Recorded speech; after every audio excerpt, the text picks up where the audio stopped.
Hello friends, my name is Shivam from DevOps Schools and I will help you to enable your learning process in various technologies of DevOps, artificial intelligence, machine learning, big data and many more. This is our initiative to help you by sharing multiple tutorials and videos. And if you want any specific tutorials on any particular topic, then please do comment in the below comment section and I will help you with it. Also, please subscribe to our premium services on YouTube, which will give you access to more content and videos to enhance your knowledge about all these topics. Also, if you want me to help you with regards to the online trainings and classroom sessions by our qualified trainers, then please do write me at contact@devopsschool.com. Thank you.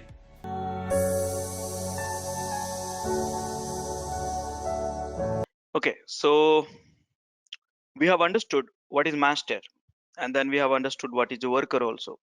We have understood the components of the master and their behaviors. We have understood also the components of worker and their functions. Now the last point which is pending, which is the bottom section, what we have in a workstation. See, worker workstation, I'll be using this keyword a lot. Okay, worker means as part of the cluster, workstation means your laptop. Okay, so in your laptop what you have a kubectl. Remember, in the worker node we had a kubelet. Mind it here, kubelet. And in the workstation what you have, kubectl. Now kubectl basically connect to the API server through the command and send your JSON package, the one which you write. By the way, the package you can write in JSON and YAML, both the language. This is not a problem. But kubectl will convert that YAML to JSON and then send it to API server. So yep, you know that conversion of JSON to YAML and YAML to JSON is very simple. It's damn easy. So you understand that. So API server, remember, all the time it consume the JSON only, but though you can write in YAML also, that's not a problem. So now I'm going to talk about the workstation area. This is the last area as part of the architecture. Okay, so let's focus here. So guys, in the workstation, you will typically write a JSON file. What is the JSON file? So understand that I've been repeating this stuff so many times. Kubernetes will do everything for you. Yes, Kubernetes would do everything for you. The only thing which you have to tell to Kubernetes what you want, what is your desire. Okay, what is your desire? Declare it. But where we are going to declare and how to what is this? I mean, desire you can make it. Desire you can make it only if you know what are the features which is available in Kubernetes, and any idea where this all the features is available in this Kubernetes? Where are the all the features available in the Kubernetes? I've been repeating same thing again and again. Anyone would like to tell me? How do I know which are the features supported by Kubernetes or not? Where do we see that?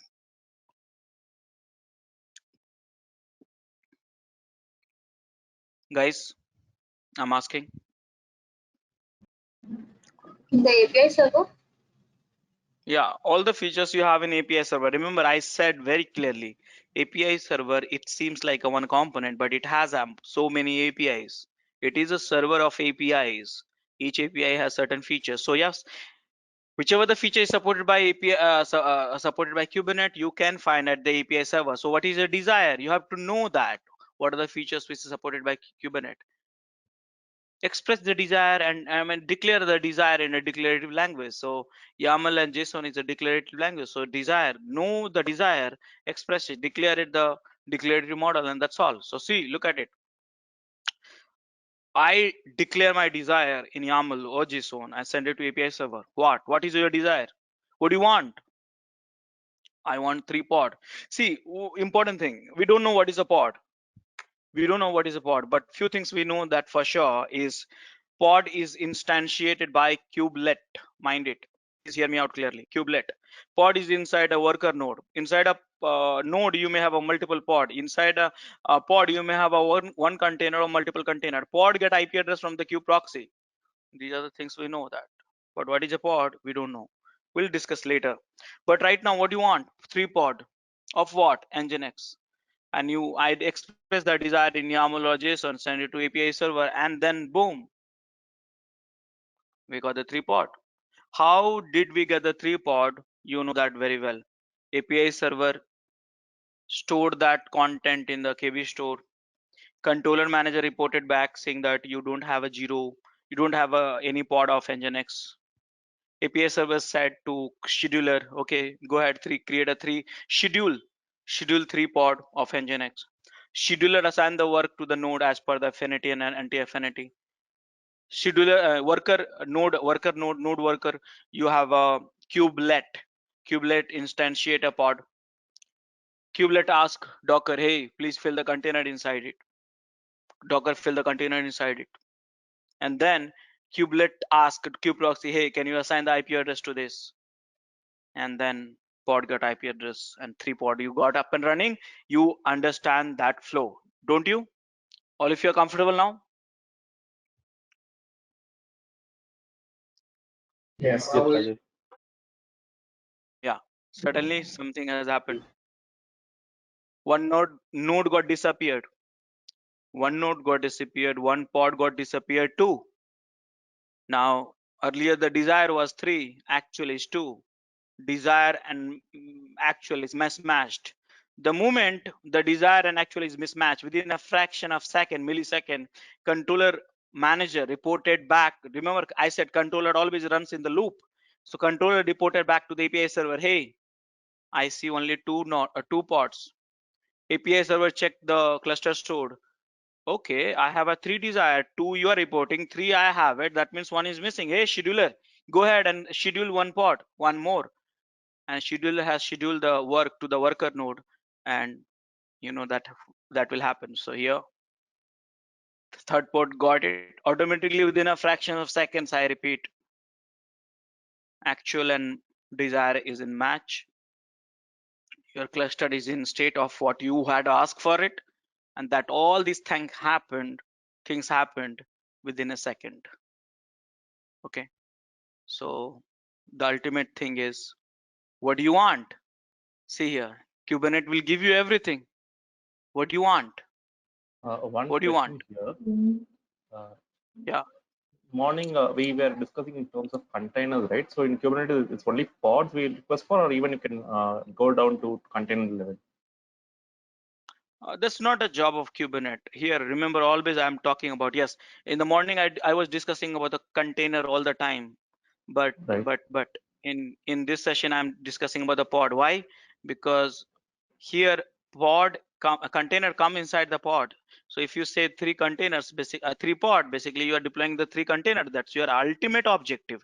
But the question is, can you deploy through Kubernetes the containers? No, there is a wrapper needed for it. And why we need that, I'm going to discuss in some time. But yeah, container, when you say 3 containers, basically in Kubernetes, we have to deploy through the pod. Why? Need to discuss in a little bit of it time. Okay. But see, we don't know the pod, but many things we have got to know by with the discussion. So so at least you know that if you want to deploy the container, you have to put it inside a pod. Simple, for time being. Correct now? Oh, right.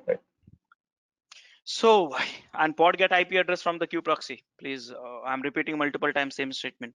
So please remember that. So ultimate thing is, what do you want? Because the moment you say, hey Kubernetes, I want this, and you know that Kubernetes will give you, you know that. So what do you want? Do you want pod? Do you want controllers? Do you want services? See, services I've been talking a lot, right? Services. What is services? The most important component. I will tell you. So services, do you want services? You want storage? What else you want? It's not an exhaustive list. These are the key players. What do you want? Do you want deployment? Do you want replica set? Do you want stateful set? Do you want a pod? Do you want limit range? Do you want HPA? Do you want a new config map, secret, cron jobs, and many more? What do you want? Guys, you must be using AWS and Azure, right? Correct now? Yes, Rajesh. So you log into AWS or Azure and you say, I want EC2. Don't you get it? You get it, simple. You just express your desire and AWS give you the EC2 instance, or you go to Azure and you get a VMs, virtual machines. Why? Because Azure is a platform where you get all the resources. Remember, you get a compute, storage, networking, load balancers, discovery services, everything, platform as a service, infrastructure as a service, everything you get it. So it's the same thing, guys, here. Kubernetes is a platform. What do you want? Compute, storage, networking, security, load balancing, discovery, everything you get it at this platform. Everything you get it at the platform. I was just talking about the pod only. So what do you want? That's in Kubernetes, the only job you have is to learn what do you want, what is your desire, express the desire in YAML or JSON, send it to API server, that's all, and just go and sleep. That's all. Everything will be taken care by Kubernetes. So what do you want? Do you want pod? If yes, let's know about the pod. Why pod? Let me tell you why you need to know the pod, because simple reason is very simple. If you go to AWS, first service which you learn about it, that's a EC2 instance. If you go to Azure, the first service which you learn about it, virtual machine. Rest of the services you use it, you learn slowly, right, over the period of time to scale that infrastructure and get the things done in a better way, right? So similar way, when you want to learn Kubernetes, the first service which you want is pod. Now, what is a pod? I don't know. What is a pod? I don't know. But let me repeat one statement, same statement again and again. What is a pod? I don't know. The pod is there in the worker node. Okay. Pod is there in the worker node. Okay. So each worker node, you have a pod. You deploy the pod. Okay. So you find the pod in the worker node. You may find one pod in the worker node. You may find multiple pod in the worker node. Okay. Inside a pod, you have a container. You may have a one container, you may have a multiple container. We discussed. Who is instantiating a pod? Kubelet. Where is the kubelet? Is in a worker node. So kubelet instantiate a pod, Docker fill the container inside a pod, and kubeproxy assign the IP address to the pod. It's simple, right? Correct. Who schedule the pod? Scheduler schedule the pod, which is there in the master, based upon the instruction from API server. API server decides whether it should be scheduled or not scheduled, depends on your desire. You desire, I want 1, 2, 3, 100. Your desire. But what is a pod? I don't know. Okay. So far, so okay, guys. Any questions, any doubts before me talking about the pods? What is a pod? The information whether a pod is up or down is from the controller, right? Master controller. Yep. Okay. No, that pod is managed by what? Kubelet. Remember, kubelet. Okay. Mind it. Okay. Yeah. So kubelet manages the life cycle of the pod. Life cycle means what? Instantiating a pod, running the pod, destroying the pod is managed by kubelet. Okay. Okay. So god of the pod is kubelet, which is there in the each worker. Okay. So what is a pod? So guys, understand in this way. When you go and use the platform like a virtualization platform, then what do you create? VM, virtual machines. When you go to the Docker platform, what do you create? Container. So when you come to the Kubernetes, don't talk about the container anymore. Yeah, don't talk about the container anymore. When you are on a Kubernetes, always talk about the pod, because Kubernetes don't understand the VM and container. Kubernetes understand the pod. Simple. Okay. Second statement. VM contains what? VM contains what? VM contains the VM's image. I discussed in the Docker sessions also, if you remember. VMs contain Docker VM image. Now, if I ask you VM image contain what? Anyone remember that my statement? VM's image contain what? Kernel, boot file system. Wonderful. Boot, root, user, and app. Just simple. Boot, root, user, and app. VMs image contain. VM comes from the VM's image. VM image contain boot, root, user, and app. But container contains what? Containers contain the Docker image. Docker image contains what?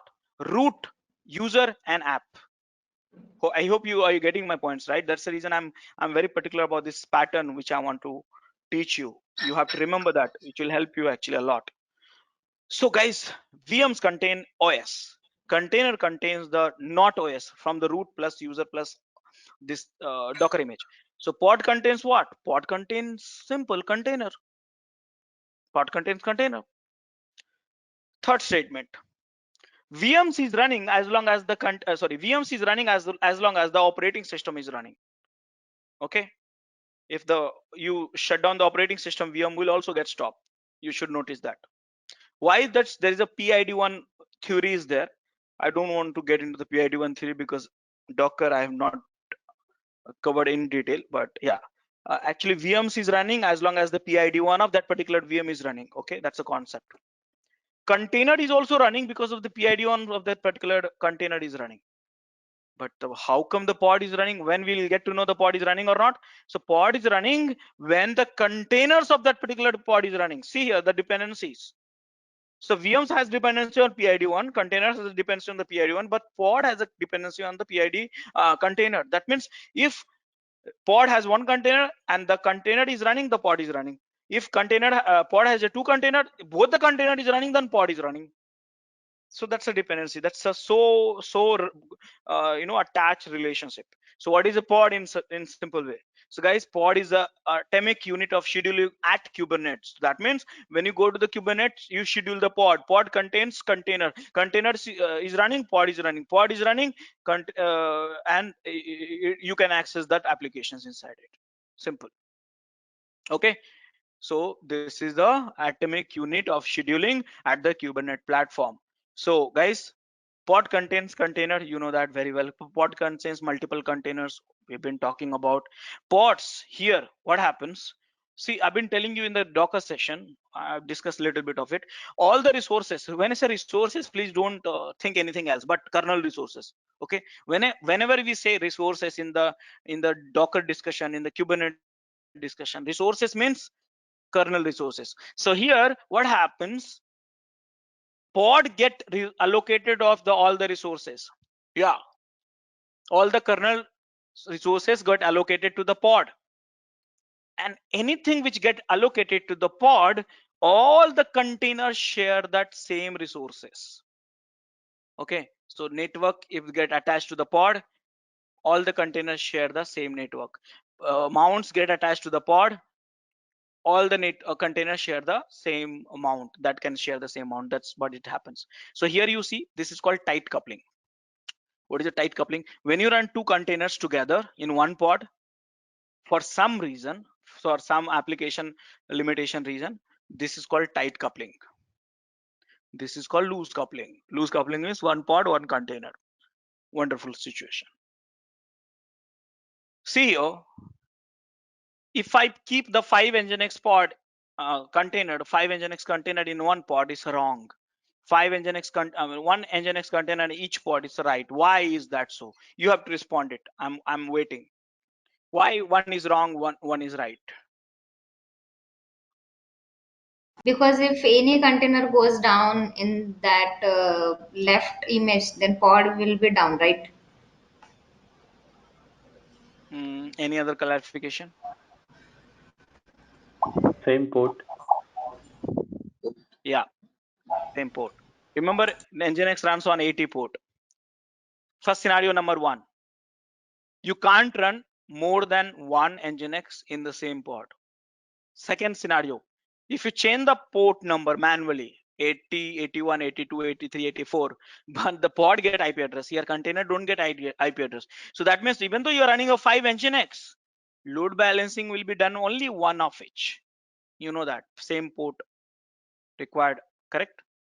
So only one, so 4 will be wasted. Any scenarios, the same what I'm trying to say here is similar containers you should not run in the same pod, similar container. Okay, so that's a thing. When you have two containers in the same pod, the first container we call it a main container, second container we call it a sidecar container. Okay, see here again, any containers you are running in the pod, they are sharing all the kernel resources like network, IPC, mount and all. Same. Pods can scale, so one to many. So pods are atomic, you can scale, one to many you can create. So what is the life cycle of the pod? So initially when you instantiate a pod, I repeat, I always say instantiation, not say creation. Creation is done for the physical stuff. instantiation is done for logical stuff. Okay, logical stuff, understand that. Okay, so creation and instantiation both are different. Okay, so here when you instantiate a pod, immediately it get into pending stage. Why pending stage? Because if you look at the container inside the pod, it's not running right now. Second image, if you look at the image, container is running, so pod is also running. Third image, if you look at this here, container got failed or succeeded, the pod also get failed and succeeded. So this is the way you have to understand the life cycle. There are few more I'm not discussing in detail. Now let's say there's a one container, there's a one pod, one, you have a two container running, one on 80, one on 5000. So if you want to access from outside, you use the pod IP address 80 and 5000. Okay, and one container, one pod is a good practice. How this pod talk to each other? So the pod don't talk to each other through the node network. I repeat, pod don't talk to each other through the node network. They talk through each other through the pod network. So see here, they have their own network they laid out with the help of kube-proxy, or they interact over each other. Now look at this here. There's a there's two container in one pod, and they can talk. If they want to talk to each other, they can talk to each other through localhost, but from outside IP address of that particular pod and port number. Understand that. This is called intra-pod communication. So what is the pod, guys? What is a pod? So pod has one or more containers. Pod can be your application and it can be your service. The most basic unit of work. Yes. Pod is a most basic unit of work. Work means running application typically. Pods is a unit of scheduling in Kubernetes. This statement is very important. Pods are ephemeral. No pods is ever redeployed. That's a very important statement. Understand that. See here. Pods and ephemeral means that the one the pod you got it, you will never ever get that same pod in your with your working experience. I say same pod. I would say something like that. See, you would never get same pod ever, but you get a similar pod. Please understand my statement. Because pods are ephemeral. Once it's gone, it's forever lost. If you say, oh no, I need that pod only, you won't get it. You get a similar pod. For example, you got a birth, you took a birth, right? Now that you cannot come again. You can people like you, similar people like you can be created, can be instantiated here on the planet Earth. You will not come back again. Similar people will come with a similar properties, something like that. So pods is like that. Pods are like that also. Okay, so pods are ephemeral. No pods is ever redeployed. It is atomicity. They are there or not. Okay, let's understand a little bit more. What is the job of Kubernetes then? The Kubernetes job is to keeping your pods running, so end user can access it. More specifically, keeping your desired state. Means desired state means if the pod is up and running, so it can be accessible. Pod should be healthy. Some checks can be performed on the pod to check the health of it. So all these things. So that's the job of the Kubernetes. Okay. So this is all about the pod, guys. This is all about the pod. This conference will now be recorded. So question is, when to add multiple container to the pod? Answer is mine. Again, may not replicate in all the scenarios. So may not be suitable for all the scenarios, but here is like this. Multiple container in a one pod is not a good practice at all. Okay, so pod is representing atomicity. That means it should be having common behavior. Okay, so what you are saying here is, can we add the qualities of elephant and quality of human in one body, and can we use that? Okay, so it's not good, right? Humans should behave like a human, elephant and other animals should behave like that. You should not merge these two capability. But sometime what happens, uh, primarily when you are transferring, when you are migrating from the monolithic to SOA and SOA to microservices world, okay, then sometime because of lots of challenges, the de-integration of application is not done because of maybe development is delay, maybe so much of complexity within applications, so the two components cannot be disintegrated. So what you have done, you have created a two different image for the same component, but you cannot, still you have to run these two container in the same host machine, same IP address. It should represent the same IP address. They are talking to each other through the local host socket. They are talking to each other through the local host. You cannot ask that to travel through the network. Sometimes some limitation is happening like that. So in that case, you have to keep it in a same pod. Two containers, you can say keep it in the same pod so they can talk in the local host environment and serve that purpose, and then get it done. But if it is not like that, you should, best practices is to keep the one pod, one container and practice it. Make sense? Yes, But Rajesh. if it is a different type of containers, let's say one is for Nginx and one is for a Tomcat or Apache, then in that case, like if we keep it separate code, it is like we are using more resources, right? No.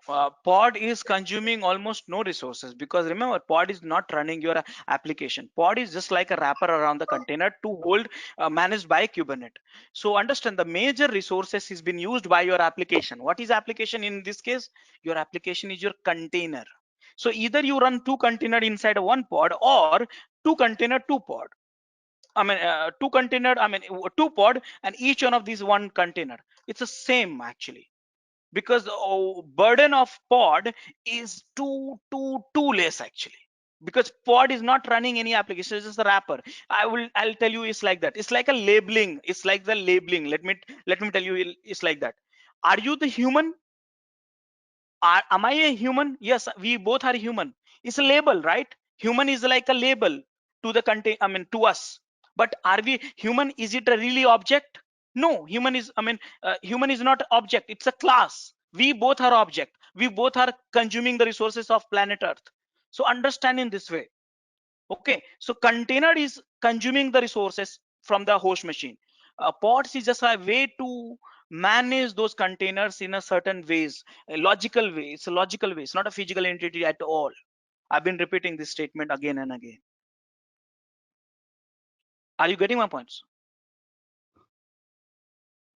Yes. More questions, guys? So yes, if you want pod, guys, how do you want? How do you declare in YAML or JSON? This is the YAML which you can see on my screen right now. What do you want? API version of pod, which I said, right? API server has multiple API. One of the API is pod API. How do you call that API? So you have to tell which API version of that particular pod you want. V1 kind is equal to pod, and then pod specification you have to write it down. So if you want one pod, kind is equal to pod, simple. And you declare, you send it to API server, you know rest of the things, and you get a pod in one of the node, up and running. That is the job of Kubernetes, to run your pod. Pod is containing container, and container is your application which you would like to access it. Make sense?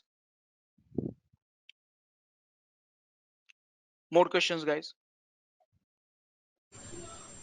Are there any other constraints that apply on pods? Constraints means? For example, you can't, since they have to share the IP address, they have to be on the same network, right? So you can't probably have. Pod is on the same network. One whole Yeah. cluster is on one network, and is on same network. Pod is on the same network, irrespective of which node it's working on. Okay. And That's similarly, are called there pod. any other constraints? What you can do and what you can't do while defining a pod? It could be a long list. To watch our complete session, enroll for our premium membership. Click onto the join button and enroll yourself with the best suited option. What you can do, what you cannot do. So again, if you give me some perspective, probably it will be right to discuss. It's endless discussion. It could be endless points actually. No, actually, for example, if I start looking at probably providing a set of applications, right? One criteria on how I will group containers into a pod is whether they need to share the network, they need to share a particular memory or something. Right. Similar question, which was last. So if I add more and more containers, what really happens? Nothing happens. You have to access. See, it's like this. I would like you to think in a different way. I think you are taking pods very seriously. What about if I run 20 applications in your laptop? What will happen? Tell me. What about if I run 20 applications in a VM? What will happen? What about if I run 20 applications in a container, one container? What will happen? What about if I run one application in each container and this 20 container I run inside a pod? What will happen? Ultimately, they will consume the resources of that machine where it is running. Correct? So it's a trade-off between upscaling and outscaling. Right? Upscaling, I would like to discuss a little bit later, because here I'm saying this statement here is to best practices to have one pod, one container. Best practices to have a pod's property should be similar for all the places, all the pods, container. Okay. So that's the best practices. But yeah, why you should go for two container? I think I just answered this question just 2 minutes before. Sometime your developers are saying, okay, this integration has not happened. They are so tightly coupled right now. They cannot talk through the network. They have to talk in the local host environment, maybe through socket or something like that. So in that scenario, you have to run that two container inside a pod. Okay, if I want to summarize what you just said, it is better to actually disintegrate and keep each pod as lightweight as possible with maybe just a single container, right? Best practices. As much as possible. Yeah. Okay. As much as possible. That's the reason I started with the discussion, which is called Kubernetes is an orchestrator of microservices. It's a very powerful when you are using with the microservices. Very powerful. Along with that, you can access our other tutorials such as Docker, Ansible, Jenkins, Terraform, Splunk, AWS, Azure, and various other DevOps related premium tutorials with our channel membership. If you would have any issues with our channel membership, you can drop an email to us at contact@devopsschool.com, or you can also unsubscribe from channel membership anytime if you don't want to continue or did not like the video. To get our channel membership, click onto the join button, select the $399 plan and grow your skills immensely. Please be kind enough to like it, and you can comment any of your doubts and queries. We will reply to them at the earliest. Thanks for watching.